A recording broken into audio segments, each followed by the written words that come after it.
प्रिय दर्शकों, जय विश्वनाथ। मैं आचार्य विवेकानंद पांडे काशी से आप सभी का हमारे इस YouTube चैनल पर सुस्वागत है। इस वीडियो के माध्यम से स्कंद पुराणोक्त श्रावण मास महात्म्य अष्टम अध्याय की कथा को श्रवण करेंगे, जिसमें बुध एवं गुरु व्रत का वर्णन किया गया है। तो आइए बिना देर किए हुए कथा का श्री गणेश करते हैं। तव तत्त्वं न जानामि कीदृशोऽसि महेश्वरः, जादृशोऽसि महादेव तादृशाय नमो नमः। ईश्वर बोले, हे सनत कुमार, अब मैं समस्त पापों का नाश करने वाले बुद्ध एवं गुरु व्रत का वर्णन करूंगा, जिसे श्रद्धा पूर्वक करके मनुष्य परम सिद्धि प्राप्त करता है। ब्रह्मा जी ने चंद्रमा को ब्राह्मणों के राजा के रूप में अभिषिक्त किया। किसी समय उसने रूप तथा यौवन से संपन्न तारा नामक गुरु पत्नी को देखा। उसकी रूप संपदा से मोहित होकर वह काम के वशीभूत हो गया और उसने अपने घर में रख लिया। इस प्रकार बहुत दिन बीतने पर उसे बुद्ध नामक एक पुत्र प्राप्त हुआ, जो बुद्धिमान, सौंदर्यशाली तथा सभी शुभ गुणों से युक्त था। गुरु बृहस्पति को ज्ञात हुआ कि तारा चंद्रमा के घर में विद्यमान है। तब उन्होंने चंद्रमा से कहा कि मेरी पत्नी को वापस कर दो। अनेक तरह से समझाने पर भी जब चंद्रमा ने तारा को नहीं दिया, तब बृहस्पति ने देवताओं की सभा में जाकर देवराज इंद्र को यह वृतांत बतलाया और कहा, हे शक्र, आप देवताओं के राजा हैं, अतः अपनी आज्ञा से आप उसे दिलाएं, अन्यथा उस चंद्रमा के द्वारा किया गया पाप आपको ही निसंदेह लगेगा, क्योंकि शास्त्र निर्णय के अनुसार प्रजा के द्वारा किए गए पाप को राजा भोगता है। पुराण में भी ऐसा कहा गया है कि दुर्बल का बल राजा होता है। गुरु का यह वचन सुनकर इंद्र ने चंद्रमा को बुलाकर रोष पूर्वक आदेश दिया, हे विधो, गुरु की भार्या को वापस दे दो। देवेंद्र का वचन सुनकर चंद्रमा ने कहा, मैं आपकी आज्ञा से तारा को तो दे दूंगा, किंतु इस पुत्र को नहीं दूंगा। शास्त्र के अनुसार विचार करके देवताओं ने उस बुद्ध को चंद्रमा को दे दिया। इसके बाद गुरु को उदास देखकर देवताओं ने उन दोनों को वर प्रदान किया, हे चंद्र, अब तुम घर जाओ। यह तुम्हारा भी पुत्र है और बृहस्पति का भी है। यह तुम्हारा पुत्र ग्रहों में प्रतिष्ठित होगा। हे सुराचार्य, आप यह दूसरा भी शुभ वर ग्रहण कीजिए कि जो बुद्धिमान व्यक्ति आप दोनों अर्थात गुरु एवं बुद्ध का व्रत मिलाकर करेगा, उसकी संपूर्ण सिद्धि होगी। यह सत्य है, यह सत्य है, इसमें संदेह नहीं है। शंकर जी के लिए अत्यंत प्रिय इस श्रावण मास के आने पर जो लोग बुधवार तथा गुरुवार को पूजन व्रत करेंगे, उन्हें सिद्धि प्राप्त होगी।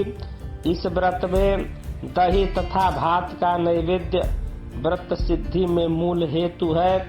स्थान भेद से आप दोनों की मूर्ति लिखकर पूजन करने से भिन्न भिन्न फल प्राप्त होता है। यदि कोई हिंडोले के ऊपरी स्थान पर आप दोनों की मूर्ति लिखकर पूजन करे तो वह सर्वगुण संपन्न तथा दीर्घायु पुत्र प्राप्त करेगा। यदि मनुष्य कोषागार में मूर्ति को लिखकर पूजन करता है तो उसके कोष बढ़ते हैं और वे कभी क्षय को प्राप्त नहीं होते। इसी प्रकार पाकालय में पूजन करने से पाक वृद्धि और देवालय में पूजन करने से उनकी कृपा प्राप्ति होती है। शय्यागार में लिखकर पूजन करने से स्त्री का वियोग कभी नहीं होता है। धान्यागार में लिखकर पूजन करने से धान्य की वृद्धि होती है। इसी प्रकार मनुष्य उन फलों को प्राप्त करता है। इस प्रकार 7 वर्ष तक करने के अनंतर उद्यापन करना चाहिए। उद्यापन के पूर्व दिन अधिवासन करके रात्रि में जागरण करना चाहिए। सुवर्ण की प्रतिमा बनाकर विधि पूर्वक 16 उपचारों से पूजन करने के पश्चात तिल, घृत, चरु और अपामार्ग तथा अश्वत्थ से युक्त समिधाओं से होम करना चाहिए। अंत में पूर्णाहुति देनी चाहिए। तदनंतर मामा और भांजे को प्रयत्न पूर्वक भोजन कराना चाहिए। इसके बाद ब्राह्मणों को तथा अन्य लोगों को भी भोजन कराना चाहिए और स्वयं भी भोजन करना चाहिए। इस विधि से 7 वर्ष तक व्रत करने पर मनुष्य सभी मनोरथों को प्राप्त कर लेता है। जो इसे विद्या की कामना से करता है वह वेद और शास्त्रों के अर्थों को जानने वाला हो जाता है।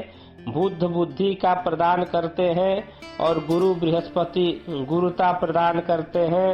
सनत कुमार बोले, हे भगवान, आपने जो यह कहा है कि इस अवसर पर मामा तथा भांजे को भोजन कराना चाहिए, यदि बताने योग्य हो तो इसका कारण बताइए। ईश्वर बोले, हे सनत कुमार, पूर्व काल में अत्यंत दीन तथा दरिद्र कोई 2 ब्राह्मण थे। वे मामा भांजा थे।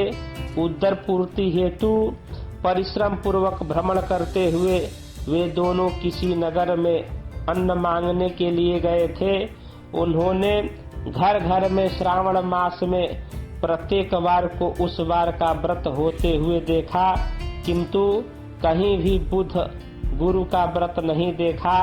तब उन्होंने वहां बहुत देर तक परस्पर विचार किया कि सभी वारों का व्रत तो सर्वत्र दिखाई पड़ रहा है, किंतु बुद्ध गुरु का कहीं नहीं। अतः चूंकि यह व्रत अनुचिष्ट है, इसलिए हम दोनों को चाहिए कि इस शुभ व्रत का अनुष्ठान आदर पूर्वक करें।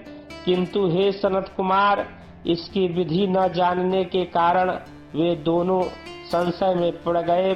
तब उसी रात्रि में उन्हें स्वप्न में इस व्रत की विधि दृष्टिगोचर हो गई। इसके बाद उन्होंने उसकी विधि के अनुसार व्रत को किया, जिससे उन्होंने अपार संपदा प्राप्त की। प्रतिदिन उनकी संपत्ति बढ़ने लगी और सभी लोगों को ज्ञात भी हो गई। इस प्रकार 7 वर्ष तक करके वे पुत्र पौत्र आदि से संपन्न हो गए। तत्पश्चात उनके ऊपर प्रसन्न होकर बुद्ध और गुरु प्रकट हुए और उन्होंने उन दोनों को यह वर दिया, आप दोनों ने हम दोनों के निमित्त इस व्रत को प्रवर्तित किया है। अतः आज से जो कोई भी इस शुभ व्रत को करे, उसे व्रत की समाप्ति पर मामा तथा भांजे को प्रयत्न पूर्वक भोजन कराना चाहिए। इस व्रत के प्रभाव से उसे सभी कामनाओं की परम सिद्धि हो जाती है और अंत में चंद्र सूर्य पर्यंत उसका हमारे लोक में वास होता है, इसमें संशय नहीं है। प्रेम से बोलिए शंकर भगवान की जय। वीडियो को लाइक कर कमेंट में नमः शिवाय अवश्य लिखें तथा हमारे इस YouTube चैनल से अभी तक नहीं जुड़े हैं तो चैनल से जुड़ने के लिए चैनल को सब्सक्राइब कर बेल आइकन को अवश्य दबा दें, ताकि हमारे द्वारा प्रस्तुत ज्योतिष वास्तु व्रत पर्व कर्मकांड संबंधित शास्त्रोक्त वीडियो आपको सर्वप्रथम प्राप्त होता रहे। जय विश्वनाथ, हर हर महादेव, नमस्कार।